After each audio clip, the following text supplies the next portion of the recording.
Hello student, मैं मोइनुद्दीन एक बार फिर से आपका एमडीएस क्लासेस में स्वागत है। आज हम 12th क्लास के सारणी के गुणधर्म पढ़ेंगे, यानी प्रॉपर्टी ऑफ ए डिटरमिनेंट्स पढ़ेंगे। इसमें सबसे पहली प्रॉपर्टी है जिसमें यदि किसी सारणी के समस्त पंक्ति तथा स्तंभों को समस्त पंक्तियों को स्तंभ में और स्तंभ को पंक्तियों में बदल दें तो सारणी के मान में कोई परिवर्तन नहीं होगा। फॉर एग्जाम्पल, ये कोई भी सारणिक है A1 B1 और C1, A2 B2 और C2, A3 B3 और C3।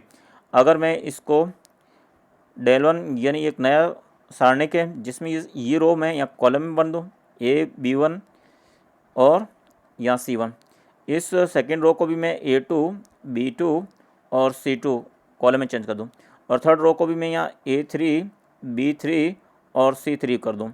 तो इस प्रकार से इसकी और इसकी वैल्यू सेम आएगी। del इक्वल टू del1 बराबर आएगा, यानी अगर पंक्ति को स्तंभ और स्तंभ को पंक्ति में चेंज करने से उनके सारणिक की मान में कोई परिवर्तन नहीं आता है। सेकेंड प्रॉपर्टी कि यदि किसी सारणी के दो पंक्तियों या दो स्तंभों को परस्पर विनिमय कर दिया जाए, मतलब बदल दिया जाए, इंटरचेंज कर दिया जाए, तो सारणी के संख्यात्मक मान में तो वही रहता है, परंतु चिन्ह चेंज हो जाता है, माइनस का बदल जाता है। अगर माइनस आता तो प्लस हो जाता है। संख्यात्मक मान तो वही रहता है लेकिन उसका चिन्ह बदल जाता है। फॉर एग्जाम्पल, अगर ये आपका कोई भी सारणिक है और अगर मैं इस यहाँ पे जो del1 प्राप्त कर रहा हूँ, इसमें मैं इस रो को, ये जो सेकंड कॉलम को फर्स्ट कॉलम में लिख दूँ B1 और B2 और ये B3 कर दूँ, और फर्स्ट कॉलम को सेकंड कॉलम की जगह A1 A2 और A3 कर दूँ, बाकी तो C1 C2 और C3 रहेगा। इस प्रकार से जो ये सारणिक आएगा वो और इसके सारणिक के मान में क्या फ़र्क रहेगा। ये नया जो सारणिक आएगा उसका मान, संख्यात्मक मान तो इसमें लिखा है, संख्यात्मक मान में तो वही रहेगा। अगर इसका मान 5 आया तो इसका मान भी 5 आएगा, मगर ये साइन में नेगेटिव आएगा। इसका मान 5 प्लस में आया तो इसका मान माइनस का 5 आएगा। अगर इसका मान माइनस का 5 है तो इसका मान प्लस का 5 आएगा। ये फ़र्क रहेगा, नेगेटिव साइन में आ जाता है। सेकेंड प्रॉपर्टी के बाद में अब थर्ड प्रॉपर्टी में है, यदि किसी सारणिक में कोई दो पंक्ति या दो स्तंभ सर्वसम हो तो सारणिक का मान शून्य होता है। सर्वसम का मतलब समान हो। फॉर एग्जाम्पल, अगर यहाँ कोई ये del है, इसमें ये आप देख रहे हो ये ABC या ABC है, XYZ है, यहाँ फर्स्ट रो और सेकेंड रो बिल्कुल उनके एलिमेंट सेम है। यहाँ A है तो A, B है तो B और C है तो C। इस प्रकार से अगर किसी भी सारणिक की दो पंक्ति या दो कॉलम सेम हो तो उनका रिजल्ट 0 होता है। तो आप यहाँ पे कोई सॉल्व कर भी सकते हो, या 1 2 3 ले लिया, या 1 2 3 ले लिया, या 4 2 1 ले लिया, तो इसका मान आप ये रो और ये रो सेम होते ही इसका रिजल्ट आप डायरेक्टली 0 लिख देंगे। अब प्रॉपर्टी नंबर 4, यदि किसी सारणिक में एक पंक्ति व एक स्तंभ के सभी अवयवों को किसी अशून्य संख्या से गुणा कर दिया जाए तो प्राप्त सारणिक का मान मूल सारणिक के मान तथा संख्या के गुणन के बराबर होता है। इसमें आपसे क्या है कि अगर ये कोई भी सारणिक है, ये कोई सारणिक है, इसकी किसी पंक्ति को, इसको या इसको या इसको, तीनों में से किसी एक को, या कोई कॉलम को, इसको किसी कॉलम को, या तो किसी एक पंक्ति को या किसी एक कॉलम को आप किसी कांस्टेंट से गुणा कर दो, किसी संख्या से गुणा कर दो। फॉर एग्जांपल, मैंने k से गुणा किया, या इस तीसरे रो को मैंने k से गुणा किया तो KA3 KB3 और KC3 आ गया, इनको गुणा कर दिया। तो अब इसका तो रिजल्ट अगर यहाँ पे del है तो इसका रिजल्ट आएगा वो k del आएगा। यानी अगर इसका रिजल्ट अगर 5 आ रहा है और मैंने इसको 5k से गुणा किया तो इसका रिजल्ट आएगा वो 5k आएगा। ये मैंने माना है, सपोज 5 आएगा तो, और कहने का मतलब है जो संख्या ये मान आएगा उसका k गुना हो जाएगा अगर किसी एक रो को या एक कॉलम को मल्टीप्लाई करें तो ये देख रहे हो आपके जो del आएगा वो k टाइम्स del आ जाएगा। अब पांचवी प्रॉपर्टी है, पांचवी प्रॉपर्टी में कहा है आपसे कि यदि किसी सारणिक में किसी पंक्ति या स्तंभ प्रत्येक अवयव दो या दो से अधिक संख्याओं के योग हो तो उस सारणी को उसकी क्रम की दो या दो से अधिक सारणी के योग के रूप में व्यक्त किया जा सकता है।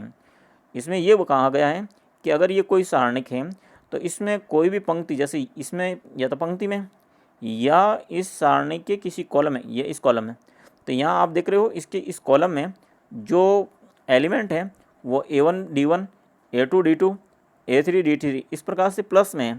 तो इसको दो सारणिक में लिख सकते हो। दो सारणिक में कैसे? पहला सारणिक तो ये इक्वल रहेगा जिसमें आपके A1, A2 और A3, यहाँ B1, B2 और B3 और C1, C2 और C3, और फिर इसमें प्लस करके यहाँ पे आएगा D1, D2 और D3, फिर यहाँ पे B1, B2 और B3 और C1, C2 और C3। तो इस जो सारणिक है इसको इन दो सारणिकों के योग के रूप में लिख सकते हैं यदि उनके यहाँ पे अगर अवयव प्लस में हो तो अब नेक्स्ट प्रॉपर्टी जो आपके हैं 6, सारणी के किसी पंक्ति या स्तंभ के प्रत्येक अवयव में किसी अन्य पंक्ति या स्तंभ के संगत अवयव का कोई अचर गुणज जोड़ने या घटाने से सारणी के मान में कोई परिवर्तन नहीं होता है। इसमें यह कहा गया है कि अगर ये कोई सारणिक है तो इसको मैं जैसे इसके जगह यानी फर्स्ट कॉलम में मैं जोड़ना चाहता हूँ थर्ड कॉलम को के से गुणा करके। तो थर्ड कॉलम को के से गुणा करके, ये फर्स्ट कॉलम है तो A1 ये A2 B2 है ये, और ये थर्ड कॉलम को मैंने के से गुणा करके इसको मैंने जोड़ दिया। यहाँ जैसे A1 में जोड़ा मैंने के C1 जोड़ दिया, इसी प्रकार से मैंने A2 में जोड़ा के C2 ये जोड़ दिया, इसी प्रकार से मैंने A3 में के C3 जोड़ दिया, ये आ गया। तो आपके B1 बाकी का तो ये कॉलम तो ऐसे ही है, थर्ड कॉलम भी ऐसे ही है।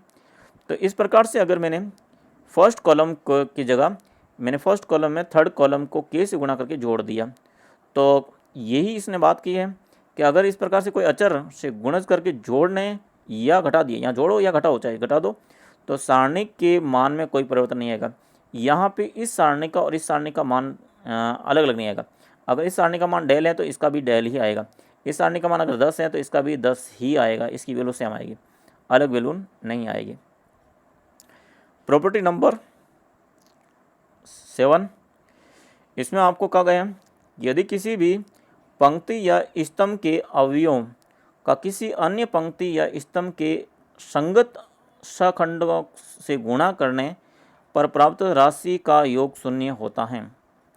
इसमें आपको क्या कहा है कि यदि आपके ये डेल है और मैं इसका A11, A12, A13 की जगह मैं क्या कर रहा हूँ, अगर इस सारणी का मान निकलेगा A11, A12 और A13, तो इसको इसी के सखंड से यानी F11 और इसको इसी के सखंड से F12, इसको इसी के सखंड F13 से गुणा करते हैं तो वो तो डेल का मान आता है, सारणी का प्रसार हो जाता है। ये तो आपके डेल की वैल्यू आती हैं।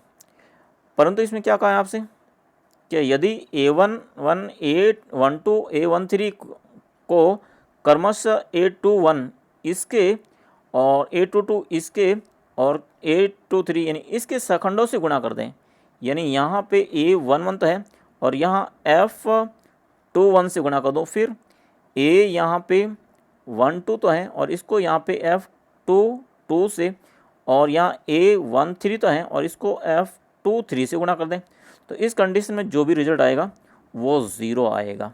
तो यहाँ पे यही बोला गया है कि यदि किसी सारणिक में किसी पंक्ति या स्तंभ के अवयवों का किसी अन्य पंक्ति या स्तंभ के संगत सखंडों से गुणा करने पर प्राप्त राशि का योग शून्य होता है। तो ये प्रॉपर्टी नंबर थी 7। अब प्रॉपर्टी 8 में आपसे कहा गया है यदि किसी सारणिक के किसी पंक्ति या स्तंभ के सभी अवयव शून्य हो तो सारणिक का मान भी शून्य होता है। जैसे अगर किसी भी सारणिक, जैसे इस सारणिक में आपके ये सेकंड जो रो है उसके सारे अवयव 0 है, तो इसका पूरा ही पूरा रिजल्ट 0 आएगा। और ज़रूरी नहीं इसका, अगर ये कॉलम भी अगर 0 हो जाए, 0 0 हो जाएगा तो इसका रिजल्ट 0 होगा। तो यहाँ पे यही बताया गया है कि अगर यदि किसी सारणी के किसी अन्य पंक्ति या स्तंभ के सभी अवयव, पंक्ति और स्तंभ के ये सभी अवयव अगर शून्य हो तो सारणी का मान क्या होगा, 0 होगा। अब 9th प्रॉपर्टी, अगर कोई त्रिभुजाकार अवयव यानी कोई त्रिभुजाकार मैट्रिक्स है से संबंधित कोई भी सारणिक बनता है तो उसका मान उसके मुख्य विकर्ण के अवयवों के गुणनफल के बराबर होता है। फॉर एग्जांपल कि यहाँ पे आप देख रहे हो कि इसमें विकर्ण के नीचे के अवयव सारे 0, इसलिए क्या है, ये ऊपरी त्रिभुजाकार सारणिक है। तो इसका वैल्यू कैसे निकलेगी, केवल इसको मुख्य विकर्ण को गुणा करने से आ जाएगी, यानी AC आ जाएगी, ये AC आएगा। इसी प्रकार से ये मुख्य विकर्ण है तो इसके सारे के ऊपरी 0 है, तो ये भी आपकी क्या है, त्रिभुजाकार अवयव का से बना सारणिक है, तो इसका भी जो मान आएगा वो मुख्य विकर्ण के गुणनफल के बराबर होगा, AC के बराबर हो जाएगा। अब इसमें भी आप देख रहे हो, तीसरे में भी यहाँ पे देख रहे हो ये मुख्य विकर्ण है, तो मुख्य विकर्ण के नीचे के सारा अवयव 0 है, इसलिए ये त्रिभुजाकार है। त्रिभुजाकार तो इसका जो वैल्यू आएगी इस सारणी का मान आएगा केवल आपके मुख्य विकर्ण के अवयव को गुणा करने से आ जाएगा। तो मुख्य विकर्ण के ये AXL, तो ये AXL आएगा। अब इस प्रकार से यहाँ पे आप देख रहे हो ये विकर्ण है और ऊपर के सारे अवयव 0 है, तो यहाँ नीचे यदि भी त्रिभुजाकार है तो इसके मुख्य विकर्ण को गुणा करेंगे तो ये आपका रिजल्ट आ जाएगा। तो इस प्रकार से प्रॉपर्टी 10 में कहा है, यदि किसी सारणिक में x के बहुपद हो और x के स्थान पर a रखने पर सारणिक का मान 0 प्राप्त हो जाए तो उसका a गुणनखंड x माइनस a आएगा। सारणिक के एक मान का x माइनस 1 सारणिक के मान का एक गुणनखंड होगा। तो कहने का मतलब ये कोई सारणिक है जिसमें यहाँ पे आपके x एक बहुपद है, देखो ये x और ये x बहुपद के रूप में आया, ये ABC तो a भी तो कांस्टेंट है, ये आपके बहुपद के रूप में आया हुआ है। अब अगर मैं इसमें यहाँ पे एक x की जगह a या a इसको रख दूँ तो ये पंक्ति और ये पंक्ति सेम हो जाएगी, तो इसकी वैल्यू क्या आ जाएगी, 0। अतः यहाँ पे x की जगह a रखने से ये 0 आ रहा है, इसलिए x माइनस a इसका एक फैक्टर होगा, यानी गुणनखंड होगा इस सारणिक का। इसी प्रकार से अगर x के जगह मैं b और b इसको रखूँ तो ये फर्स्ट और लास्ट जो रो होगी वो सेम हो जाएगी। तो जब भी दो रो सेम हो जाती हैं तो उसकी वैल्यू 0 हो जाती है, उस कंडीशन में आपके x माइनस बी भी इस सारणी का एक गुणनखंड होगा। तो अब देखिए, इस प्रकार से हमने जो सारणी की प्रॉपर्टी थी उनको पढ़ा। कल हम लेंगे प्रारंभिक सक्रिय क्या है। तब तक के लिए